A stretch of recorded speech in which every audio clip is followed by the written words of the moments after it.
اکثر ہمیں یہ بھی کہا جاتا ہے کہ سرفراز حیدر صاحب مسلک اہل حدیث میں شروع سے تھے، یہ شیعہ نہیں تھے، مشہوری کے لیے یہ آئے ہیں، تو اس پہ آپ کیا کہیں گے کہ آپ شروع سے واقعی اہل حدیث تھے؟ تھوڑے انٹرویو کے ذریعے عوام تک میری زبان حال نہ لے پیغام پہنچ جائے گا۔ بڑا پیارا سوال آپ نے کیا ہے جی۔ میں گھروں نس کے آیا سا سرگودے تے میں بھائی سفتین صاحب نو کال کی تھی PTCL نمبر تے، انہوں نے اللہ جزا دے، پھر انہوں نے موٹر سائیکل دوڑایا۔ سننے میں آیا کہ آپ شیعہ مسلک سے، آپ مسلک اہل حدیث میں آئے شیعہ فرقہ سے، تو یہ کتنی سچائی ہے اس میں، آپ ذرا یہ بتائیے گا۔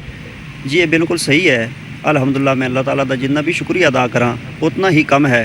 باقی یہ ہے کہ میں وہ خوش نصیب ہاں کہ جس نے خاندان اور گھر دے وچوں سب تو پہلے میں وہ خوش نصیب ہاں کہ جس نے اللہ دی توحید اور نبی علیہ السلام دی حدیث پاک نو اور مسلک حقہ نو سمجھیا، اور اللہ تعالیٰ نے سمجھ بھی دیتی، اور پھر اللہ تعالیٰ نے اس نو ملک دے تلو عرض اندر سنان دا بھی موقع فراہم فرمایا۔ اے مالک دا بہت بڑے احسان ہے۔ شیخ آپ کو گھر میں کون کون سی مشکلات آپ کو گھر سے پیدا ہوئیں جب آپ مسلک اہل حدیث صاحب نے قبول کیا؟ جی جدوں میں مسلک اہل حدیث نال وابستہ ہویا کافی ساری مشکلات کا سامنا کرنا پیا۔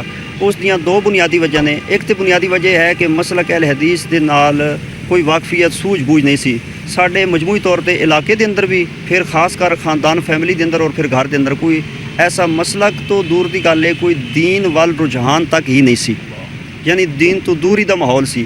پھر ایسے ماحول دے اندر اور ایسے گھر دے اندر مسلک حقہ قرآن و حدیث والے نو اختیار کرنا، اپنانا، عمل کرنا اور پھر اس دا پرچار کرنا بہت دشواریاں سن۔ بہرحال میں اللہ دا شکر گزار ہاں، الحمدللہ اللہ نے استقامت بخشی۔ اچھا، اکثر ہمیں یہ بھی کہا جاتا ہے کہ جو ہے آپ سرفراز حیدر صاحب یہ مسلک اہل حدیث میں شروع سے تھے، یہ شیعہ نہیں تھے، تو یہ اپنی صرف مشہوری کے لیے یہ آئے ہیں، تو اس پہ آپ کیا کہیں گے کہ آپ شروع سے واقعی اہل حدیث تھے؟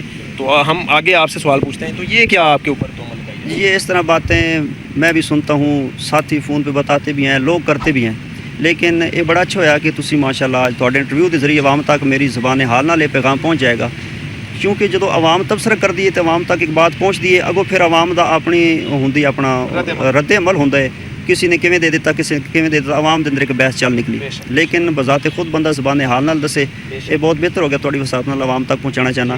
باقی جو لوگ کہتے ہیں کہ یہ شروع تو اہل حدیث سن، اگر وہ کہتے ہیں تو انہوں دے کہن نال مینوں غرض نہیں ہے، اللہ تعالیٰ کی ذات بہتر جاندی ہے، لیکن اتنا ہے کہ بجائے خوشی محسوس کرنے دے، ہاں وہ لوگ تے نہ خوش ہون کہ جڑے مسلک دے وچ نہیں ہیں، ٹھیک ہے، انہاں نوں تے چیز محسوس ہونی چاہیے کہ جڑے غیر اہل حدیث نے تے جو اہل حدیث نے انہوں نے یہ بات محسوس نہیں ہونی چاہیے۔ الحمدللہ اللہ دا فضل ہے، میرے کو اگر پوچھا جائے مسلک دی حقانیت نوں، جہاں تک میں سمجھیا کہ اہل حدیث مسلک نال وابستہ ہون تو پہلے شیعہ کیا، دیوبندی کیا، بریلوی کیا اگر میں کہہ دیاں تو یہ حق بجاندے میں ہوئے گا میرے جذبات نے مسلک دے حوالے نال کہ اہل حدیث مسلک نال وابستہ ہون تو پہلے میں مسلمان ہی نہیں سا۔ جی بڑی بات آپ نے کر دی ہے۔ تو شیخ اس میں اختلافات بھی آپ کو سامنے نظر آتے رہتے ہیں، تو اس میں آپ کس حد تک کہتے ہیں کہ جی عوام الناس کو نہیں، ہم یقین کے طور پہ یہ ہم کہہ سکتے ہیں کہ آپ ان کی کون کون سی کتب سے آگاہ تھے، یہ تو آپ بتا سکتے ہیں نا، کیونکہ آپ شیعہ فرقہ میں تھے، تو آپ کون کون سی ان کی کتب سے آگاہ تھے؟ بنیادی طور پہ الحمدللہ بچپن دے اندر ہی اللہ دا فضل ہے کہ میں مسلک اہل حدیث نال وابستہ ہو گیا سا، جامع اندر چلے گیا سا، تو وہ طویل عمر مینوں غیر اہل حدیث مسلک اندر گزارن دا اللہ نے موقع نہیں بخشیا، لیکن ایک بنیادی طور تے ذہنی طور تے علاقائی طور تے یا ذوق روایتی طور تے جس طرح ہوندا ہے اس حد تک وابستگی ہے سی۔ تو باقی ہے کہ الحمدللہ اللہ تعالیٰ نے شروع تو ہی رحمت فرما دیتی کہ میں جوانی دی ابتدا اندر ہی الحمدللہ مسلک راغب ہو گیا اور قبول کر لیا الحمدللہ۔ یعنی کہ آپ کتب تک نہیں پہنچے؟ ہاں جی نہیں، کتب تک، کتب مطالعے میں اب بھی رہتی ہیں، میرے پاس موجود بھی ہیں، لیکن باقاعدہ کسی جامعہ میں ان کے سلیبس کورس یا نظام کو پڑھنا اور اس کو پھر ان کا عالم بن کے بیان کرنے میں برپے اس قسم کی صورت حال نہیں رہی الحمدللہ۔ اچھا، تو شیخ آپ کی تعلیم کتنی ہے، دینی اور دنیاوی تعلیم آپ کی کتنی کی؟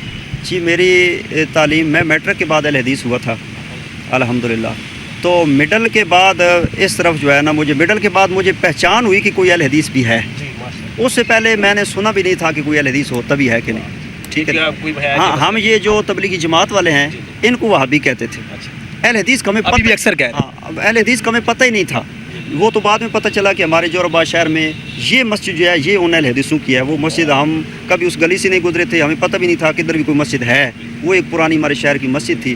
تو یہ مڈل کے بعد مجھے مسلک اہل حدیث کا تعارف ہوا، اور پھر میں تحقیق میں لگا رہا، تو سوچ و بچار میں بالآخر الحمدللہ میٹرک کے بعد میں نے اس مسئلے کو اختیار کر لیا الحمدللہ۔ تو شیخ آپ کس سن میں اہل حدیث ہوئے تقریباً؟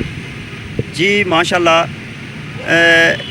یہ مسئلہ کی طرف جو میں راغب ہوا ہوں نا جی، اور اس کا تعارف ہوا ہے، جی بالکل میں آپ کو بتاتا ہوں. بڑا پیارا سوال آپ نے کیا ہے. یہ اصل دے اندر ساڈے جوہرآباد ڈسٹرکٹ خوشاب دے اندر ساڈے محلے دے اندر ایک چھوٹی جی مسجد ایک بزرگ سردار علی رحمۃ اللہ علیہ فوت ہو گئے، انہوں نے آ کے بنائی. اچھا وہ بھی پچھوں کدھر مسلک دی وجہ تو ہجرت کر کے آئے سن ساڈے پڑوس. تے اتفاق اس طرح ہویا کہ اس مسجد دے اندر مولانا سید سبطین شاہ نقوی صاحب انہوں نے اتنے پہلی امامت شروع کی تھی میرے محلے اور گلی دے اندر، اور یہ اتنے بچے بھی پڑھاتے سن اور جماعتاں بھی کرواتے سن. اور اتنے جمعہ تے اجے ہوندا نہیں سی، جمعہ یہ کتے کسی پنڈ جا کے پڑھانا، کتے کسی پنڈ جا کے پڑھانا. اور چونکہ ساڈا آبائی پنڈ قریب قریب سی، ہاں جی نزدیک نزدیک، پہلا پنڈ انہاں دا پھر اگے قریب ہی میرا پنڈ نظر آ رہا، زمیناں قریب سن ٹاریاں. تو علاقائی ساڈے آبا و اجداد دا بھی اور پنڈ دے حوالے نال ایک مراسم تلک ہے سی. لیکن اسی چونکہ شہر چ آ گئے ساں تے سانو وہ آبائی آبا و اجداد پنڈ دے تعلقات دا نہیں سی پتہ. وہ پھر انہاں دے بزرگ فضل شاہ صاحب ہیں جی، وہ پھر وہ والدین دے نال تعارف ہویا. انہاں نے پھر وہ بڑی کوشش فرمائی کہ یہ اپنے علاقے دے نے اور زمیندار لوگ نے، خاندانی نہیں، تو انہاں دے گھر دے اندر اگر مسلک آ جائے تو بڑی بات ہے. یہ چونکہ پھر ادو انہاں دی شادی بھی نہیں سی ہوئی، ینگ سن، تے اسی اتوں اپنے محلے چوں بازار چلے جانا. شاہ صاحب کو اپنی سائیکل ہونی، میرے کو اپنی سائیکل ہونی، تے پھر وہ میری بیٹھک تے انہاں تشریف لے آنی، کھانے تے بہ جانا، چائے تے بہ جانا، مسجد چلے جانا بہ جانا. اور پھر شادی بھی انہاں دی اتھی ہوئی، برات بھی اتوں جو بعد چوں ہی نکلی. بلکہ انہاں دی برات ایک عجیب مسئلہ بنیا کہ دیگر جڑے علاقے دے لوگ سن، ہاں جی شاہ صاحب دی، کہ سیرا وغیرہ نہیں ہے یا اس قسم دا معاملات نہیں ہے. تو انہاں دے بزرگ فضل شاہ صاحب حافظ اللہ فرمان لگے کہ سنت طریقے دے مطابق ہوئے گی. وہ پہلی شادی میں ویکھی اپنی زندگی دے اندر کہ کس طرح دی شادی ہو رہی ہے. تو انہاں نے کافی نہ جدوں کتے جمعہ پڑھان جانا تو مینوں نال لے جانا. بلکہ سرگودے جدوں یہ آئے شاہ جی ٹیسٹنگ جمعہ پڑھان واسطے، اس تو پہلے ٹیسٹنگ جمعہ پڑھان واسطے گئے میاں والی جامعہ علوم اسریہ یتیم خانے محلے دے اندر، مینوں نال ہی لے کے گئے کیونکہ تلک سی پیار. تو وہ پھر اس طرح نا جی پھر کیسٹاں ٹیپ دور سی انہوں نے سنوانیاں شیخ القرآن مولوی محمد حسین صاحب دیاں، قاری عبدالحفیظ صاحب دیاں. وہ تھوڑی جی جڑا نا جی ایک جس نوں گھٹی کہندے نے یا رجحان لگاؤ میرا نہ بن گیا. پھر جدوں یہ سرگودے تشریف لے آئے تے وہ پیچھے جڑے بزرگ سن اس مسجد دے ساڈے پڑوسی، انہاں نوں کہہ بھی آئے تے انہوں نے ساڈے زیادہ توجہ رکھی کہ ایک گھر ساڈا اتنے بازو بن جائے گا تے کوئی انہاں دا بچہ جڑے نا وہ اہل حدیث ہو جائے تاکہ ساڈی بنیاد اور سپورٹ بن جائے. اندازاً کون سا سن تھا وہ؟ یہ شاہ صاحب ادھر رہے ہیں جی 91-92 میں. ٹھیک ہے. اس وقت میں مڈل کلاس میں پڑھتا تھا، مڈل چ میں پڑھتا سی. شاہ صاحب آ گئے سرگودے، اس دے بعد میں میٹرک کیتا جی. تے میٹرک دے بعد ہاں نہیں اگے میں پھر نا جی چند سال تقریباً کوئی چند سال میں مسلکاں دے اندر بریلوی مسلک اور دیوبندی مسلک انہاں دے وچ میں نا جی پھردا رہا. آپ نے سب چیک کیا؟ ہاں، حتیٰ کہ وہ بریلوی مسجداں دے اندر نماز پڑھنی، اذان پڑھنی. پھر دیوبند علماء کرام دی طرف میں تھوڑا جا راغب ہو گیا جی. علامہ محمد سید ملتانی صاحب انہاں دے فن خطابت تو میں متاثر ساں. اور ساڈے قریب محلے دے اندر مولانا عبدالویس صاحب حافظ اللہ جمعیت اشاعت و توحید و سنت دے عالم نے حیات نے زندہ نے، انہاں مگر جمعہ پڑھن جانا یعنی بریلوی دیوبندی گھم گھما کر کرا کے پھر بالآخر چند سالوں بعد یہ سٹیج اور نوبت آ گئی کہ الحمدللہ میں اہل حدیث سے ڈٹ گیا الحمدللہ. اچھا، آپ جب اہل حدیث مسلک میں آئے تو آپ کو کن کن علماء نے سپورٹ کیا؟ ذرا مختصر صاحب جو آپ جی سپورٹ میں جدو اہل حدیث ہویا تو میرے گھر دا ماحول ایسا نہیں سی کہ میں کسی مدرسے اندر جا کے تعلیم حاصل کراں دینی اور پھر اہل حدیث مدرسے دی. تے میں گھروں نس کے آیا، ہاں جی میں گھروں نس کے آیا ساں سرگودے. تے سرگودے نوری گیٹ تے کھڑے ہو کے تے میں بھائی سبطین صاحب نو کال کیتی PTCL نمبر تے.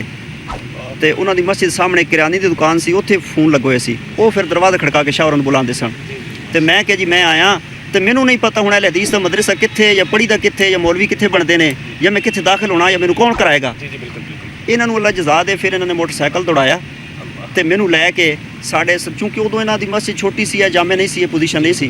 یہ پھر مینوں نال لے جا کے ساڈی جماعت دے معروف مفتی جماعت مولانا محمد صدیق سرگودوی رحمۃ اللہ تعالی علیہ انہاں دے جامع علمی دے اندر مینوں جا کے چھڈ ہے، جتھے کافی سارے علماء پڑھتے رہے نے. رانا شفیق پسروری صاحب حافظ اللہ بھی اتنے زیر تعلیم رہے نے اور بڑی قدیمی درسگاہ ہے سرگودے دی. اوتھے پھر میں جی تعلیم حاصل کرتا. شیعہ ذاکروں کے انداز میں تقریر کرنا کیسا، آپ اس کے بارے میں آپ کیا کہتے ہیں؟ انداز جڑے کیونکہ آپ کا بھی انداز تھوڑا سا ਜੀ ਮੇਰਾ ਜਿਹੜਾ ਅੰਦਾਜ਼ ਹੈ ਨਾ ਜੀ, ਮੈਂ ਉਸ ਨੂੰ ਇੱਕ ਹੁੰਦਾ ਹੈ ਕਿ ਅੰਦਾਜ਼ ਬਣਾਇਆ ਜਾਏ, ਕੋਸ਼ਿਸ਼ ਕਾਵਿਸ਼ ਕਰਕੇ ਇਖਤਿਆਰ ਕਰਕੇ ਬਣਾਇਆ ਜਾਏ, ਉਸ 'ਤੇ ਮਿਹਨਤ ਕੀਤੀ ਜਾਏ। ਮੇਰਾ ਉਹ ਤਰੀਕਾਕਾਰ ਨਹੀਂ ਹੈ।